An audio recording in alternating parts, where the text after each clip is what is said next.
Ayan, nag-request po ako ng refund and request kasi hindi po ako satisfied sa tent kasi ang binili ko for 4 person pero ang dumating 1 person. So nag-request po ako kung paano mag-return ko po yung ginawa ko. Ayan. So nag-request po ako ng return and refund. So kailangan pag nag-request and refund, kailangan i-pick up or ikaw magta-drop. So, for pick up ang ginawa ko. Ayan. So, hindi siya pumunta nung January 18 kaya nag-request ulit ako. So, ayan. Nag-request ako for pangalawa. So, kinuha siya ni rider.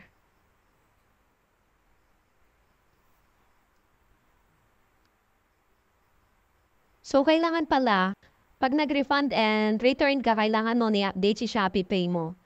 May mga pipilapan ka doon at kailangan din ng ID.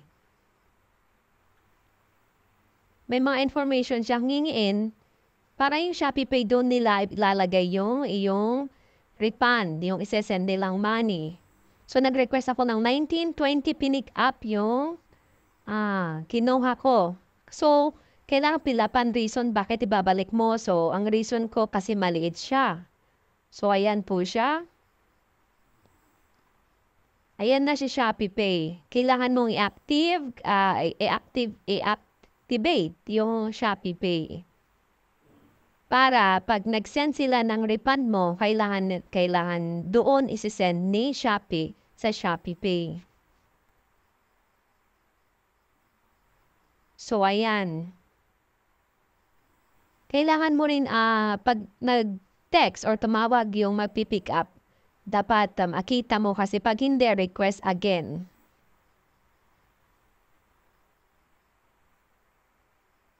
And ayun na nga, nakuha na siya ni rider, yung aking i-return.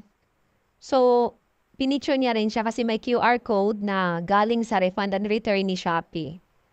So, iniscan niya lang yon doon. Tapos, mabilis lang siya.